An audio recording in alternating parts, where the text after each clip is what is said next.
Hello mga chinggo, it's December 31 and busy-busy na nga kami ni ate dito sa pagpe-prepare ng mga pagkaing ihahanda namin ngayong bagong taon. Buti na lang nakabili na si ate ng mga rekado bago pa sumapit tong araw na to. Ilang recipe kasi ang lulutuin kaya tsak magiging busy na naman kami ngayong araw na to. At nang makita nga ni Yubo na nagbibideo na naman ako, ayan, umeksena na naman siya. Inuna nga muna namin diyan ng mga rekado kaya kung makikita nyo, tambak talaga ang hugasin sa lababo. Hindi lahat ng ipine-prepare na pagkain ay ihahanda namin ngayong bagong taon. Ang iba diyan ay para sa birthday ni Chilian ngayong darating na January 2. At sa mga sandaling to ay sinusunog na ni ate ang mga karne. O hindi. Ginamitan na nga ito ni ate ng torch para tanggalin ang mga balahibo nitong ating karne. Hindi ko na nga na-video ang paggawa namin ng lumpia at ang pagmarinate namin sa chicken. Sabi ko kasi kay ate gawin na namin na maaga para naman mabawas-bawasan ang aming mga gawain. And effective naman siya kasi kung hindi talaga namin yung ginawa ay nagkasabay-sabay talaga ang aming mga gawain at hindi ko na lang alam kung saan kami magsisimula. Si ate na nga pala diyan ang naggagayat ng pangkaldereta, minudo, nilaga at pangkare-kare. Sa akin naman ay pangbupis. Minsan lang naman daw ako makadalaw kila ate kaya ayan, hinandaan tuloy ako ng marami. Thanks, te.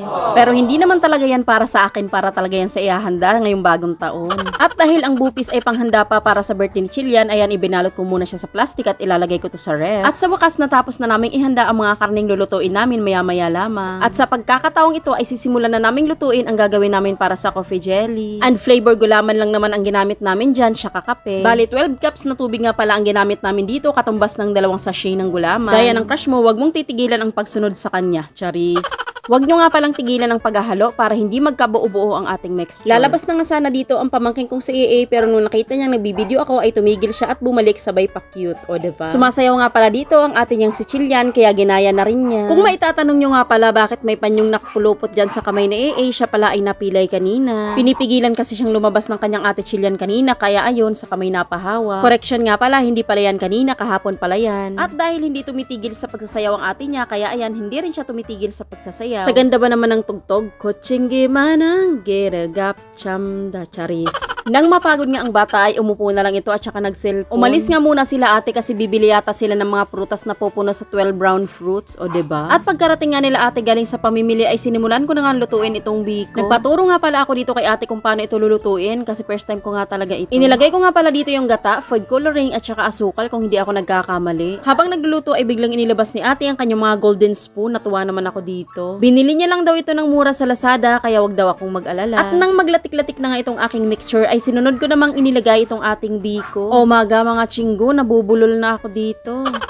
Haluin nga lang itong mabuti hanggang maging violet lahat ng mixture at saka yung ating biko. At kapag okay na ang lahat ay ilipat naman ito natin sa ating malinis na serving bowl. Wala pa naman sanang balak gumawa ng biko si ate kasi sabi nga ni ate hindi naman kami kakain ito kasi kanin din ito. Pero sabi ko kay ate huwag ka mag-alala kasi bukod sa atin meron pa namang kakain. At pagkatapos ng biko ay ipine-prepare na nga ngayon ni ate ang paggagawa ng buko salad. And sa mga sandaling ito ay si Kuya Mark na nga ang nagtimpla nitong ating buko salad. Napakadali lang naman talagang gumawa ng buko salad pag halu-haluin lang lahat ng mga ingredients and okay na siya. Sobrang natatakam nga ako habang ginagawa ni Kuya itong buko salad kasi matagal na panahon na rin ang huling nakakain ako nito. Isinala nga muna ni Kuya dito yung kaong at saka nata di coco bago niya ilagay dito sa gagawin niyang salad. Wala nga palang nahanap na kulay red na kaong si ate kaya ayan tuloy, puti at green lang tuloy ang available ngayon. Pero don't worry, savior naman si fruit cocktail. Buti na lang meron itong iba't ibang kulay kaya naging makulay ang ating fruit salad. Savior talaga ito. At nang mailagay na nga lahat ni Kuya lahat ng ingredients ay hinalo niya na ito. Hindi pa nga na ilalagay sa ref, parang gustong-gusto ko na agad kainin. Akala ko nga dito tapos na yung proseso pero nagpahabol pa talaga ng isa pang Nestle cream, edi mas lalong creamy itong ating buko salad.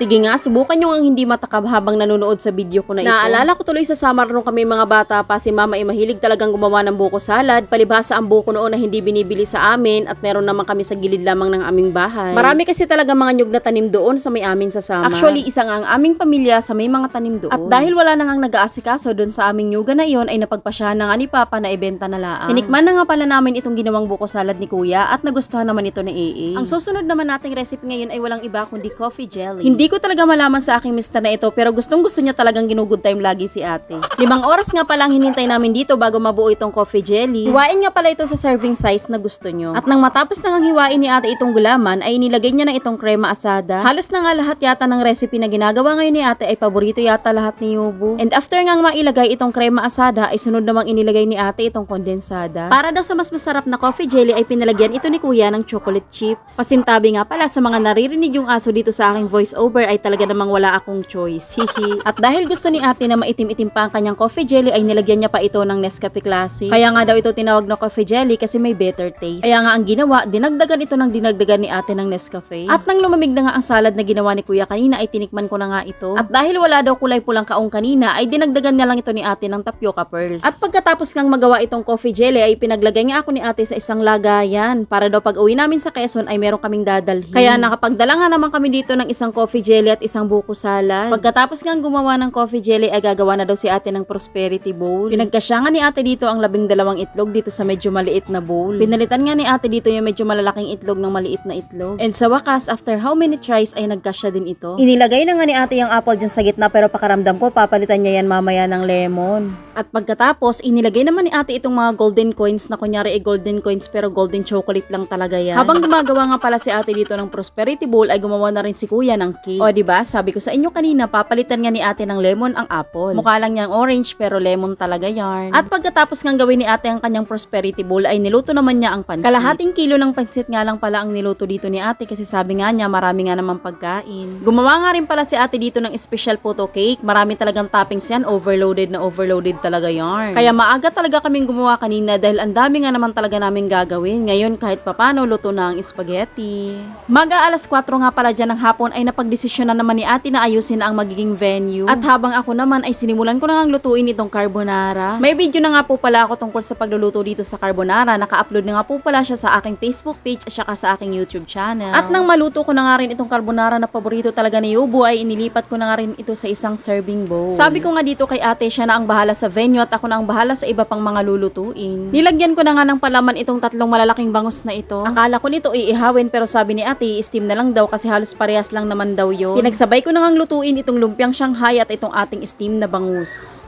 Tuloy-tuloy na nga talaga ang gawain ito at hindi na talaga ako papaawat. Nagsunod-sunod na talaga ang aking niluluto. At pinagsabay ko na nga ring lutuin itong aking nilagang baboy at saka itong aking pork kare-kare na merong full video sa aking Facebook at saka sa aking YouTube channel. Pero sa dami ng ginawa namin ni ate maghapon ay ewan ko baga pero hindi talaga ako nakaramdam ng pagod. Totoo nga yata ang sinasabi nila kapag mahal mo ang ginagawa mo ay talaga namang mag-e-enjoy ka at wala ka talagang mararamdaman kahit anong pagod. At sa wakas sabay na rin naluto itong aking pork kare-kare at saka yung aking nilaga. Pero maya-maya ay meron na namang bagong nilagay si ate, yun sana ay iihawin na liempo. Pero sabi ni ate, wag na lang daw itong ihawin at iprito na lang daw ito sa sarili nitong mantika. At sa wakas, natapos na rin pala ang aming mga gawain ng hindi namin namamalayan ni ate. At dahil kakatapos-tapos lang namin ni ate, ay hindi pa namin na ilalagay ang mga pagkain na dapat na naming ilagay sa mesa. Hindi ko talaga akalain na matatapos naming dalawa lang ni ate yung mga dapat naming lutuin kanina. Nakakaloka, kanila lang namin nakita na sira pala yung 2 at saka 4, sumama tuloy ang 2024. Pero okay lang, kahit masama ang numero, wag lang talaga yung kinabukasan mo, charis. Kung mapapansin nyo sa parting ito ay nailagay na nga namin ang aming mga niluto kanina, o diba, the plating. Yan nga pala ang cake na ginawa ni kuya kanina, o diba, pagkaganda-ganda, kala mo'y galing talaga sa mga sisikating mga bakery, pero si Kuya Mark lang ang gumawa niyan. Shout out Baking Channel, Markel TV.